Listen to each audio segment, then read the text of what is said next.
Good morning. Today is Friday, March the 12th, and we continue reading from our lovely wee book, Bright Evening Star, as part of our daily Lenten devotion. But then, everything about him was extraordinary. The Sermon on the Mount was extraordinary, a sermon unlike any other sermon we have ever heard, and which was probably preached over many days. How much at a time can people stand of Jesus' radical turning things upside down and inside out?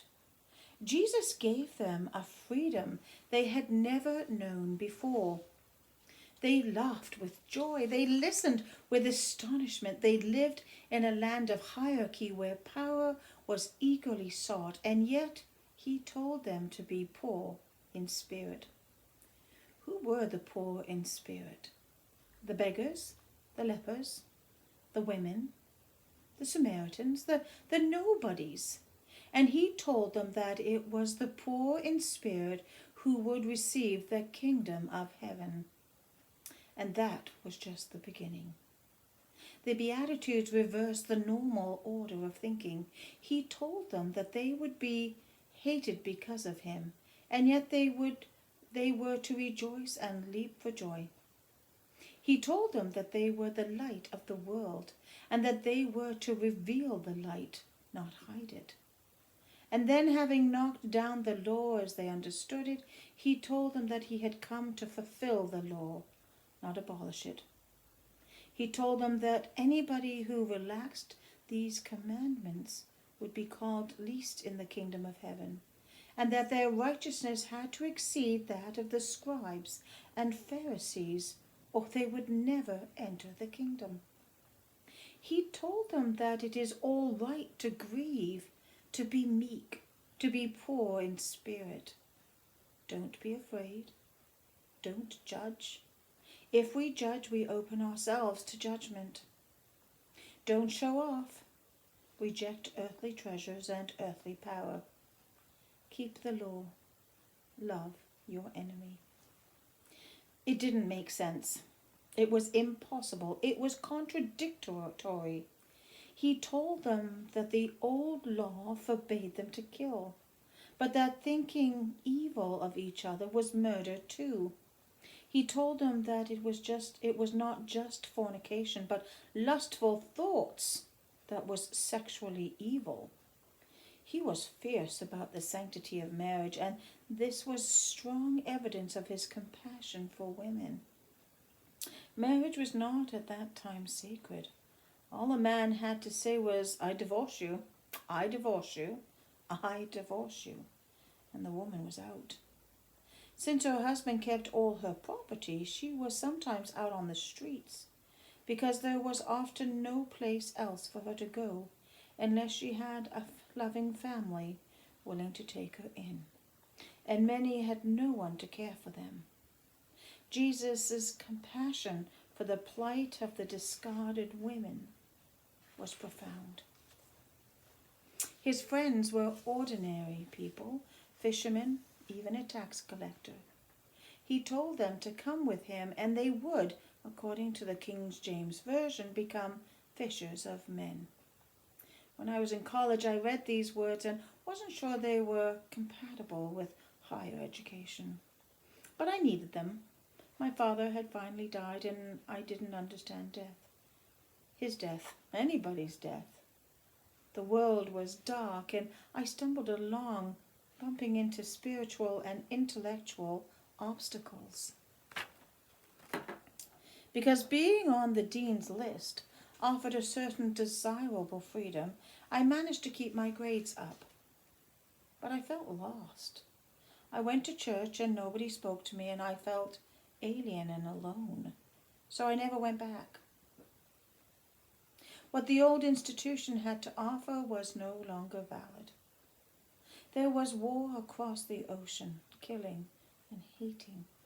During the holidays, I went to a dinner party where I heard anti-Semitic remarks to the effect that maybe Hitler had the right idea. Look what he had done to improve the highways and the education system. Jesus was a Jew. He was a good, observant Jew, even though many Jews did not understand him, and neither did anybody else.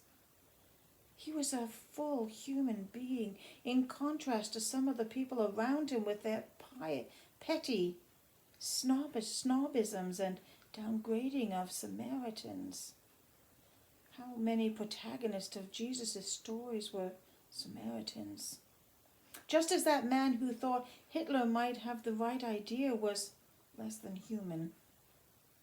And I, in my bleak depression, was less than human. When Jesus made his blatant, radical statements, the crowds were shocked, awed, relieved, delighted, excited. He knocked down the old legalistic ways of thinking with something new which they could barely understand. He warned them about the folly of anxiety and the evil of harsh judgment. They followed him down from their hills and watched while he healed a leper. News of his healing powers spread, and a centurion came to him, asking him to heal his servant who was gravely ill. A centurion was a Roman officer who was head over 100 soldiers. He was part of the enemy. But when Jesus told him that he would go to the servant and heal him, the centurion said, "Lord, do not trouble yourself, for I am not worthy to have you come under my roof. Just say the word, and my servant will be healed." Jesus marveled at the faith of this soldier. And this was the first indication that the good news was for everybody, not just for one particular group. It was for everybody who would listen and believe. And Jesus' mission was expanding, as it was when the Syrophoenician woman who had been begging him to heal her daughter reminded him that even dogs ate the crumbs that fall from their master's table. This was one of the most amazing of the stories because it emphasized Jesus' promise to be human, with all human limitations.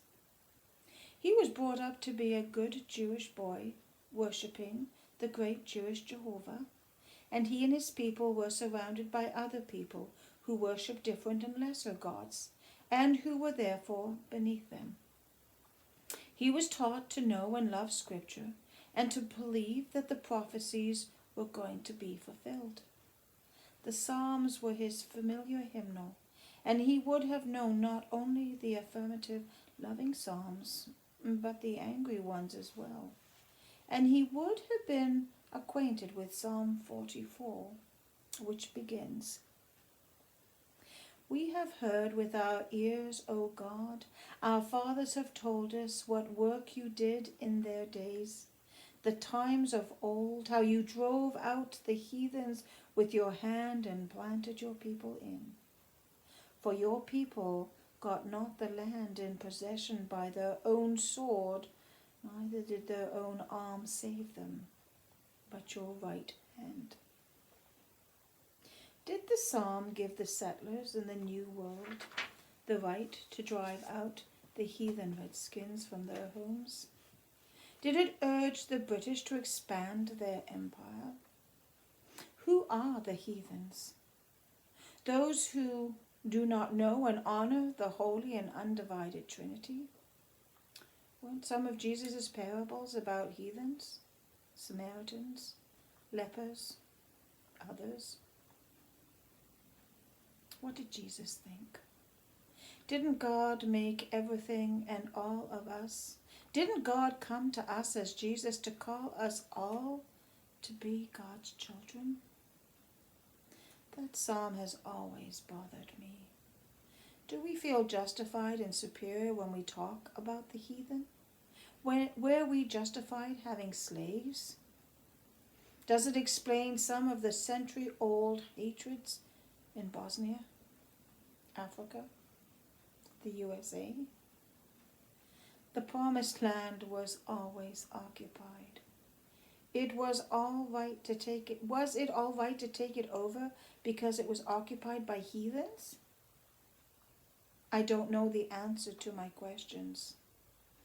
Is a group of Protestant soldiers raping a convent of Catholic nuns in Iona less or more heathen than the primitive savages on a far-flung island? Jesus' choice of others as protagonists in his stories is all the more remarkable.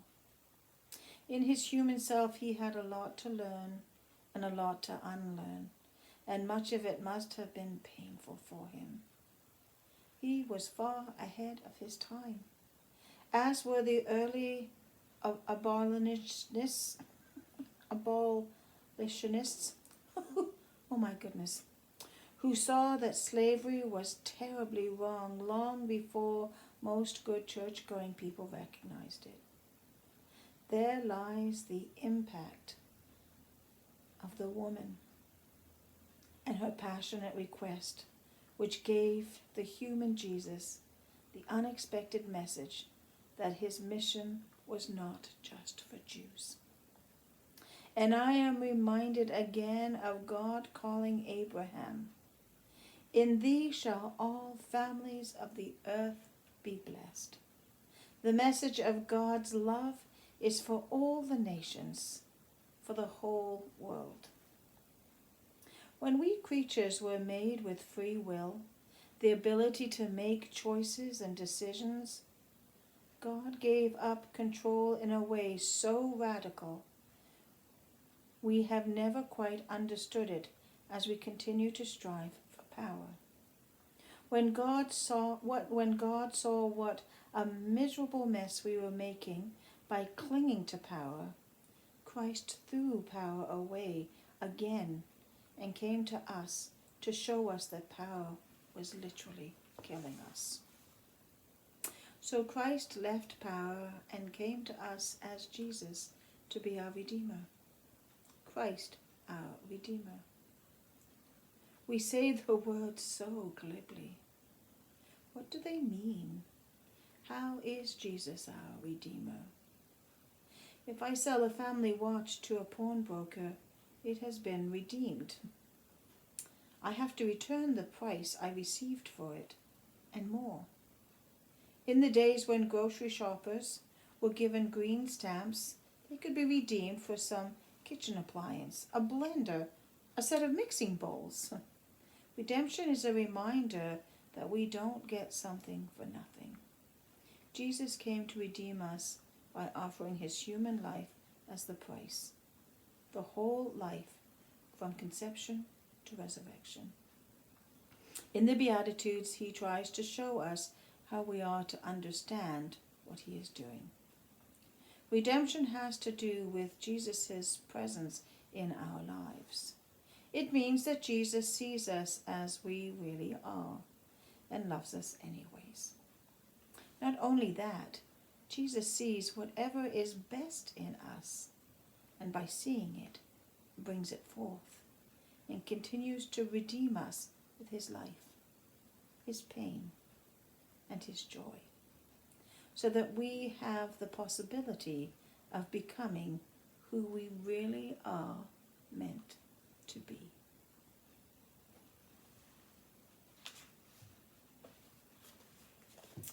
Thank you for joining me this morning, and I look forward to seeing you again on Monday.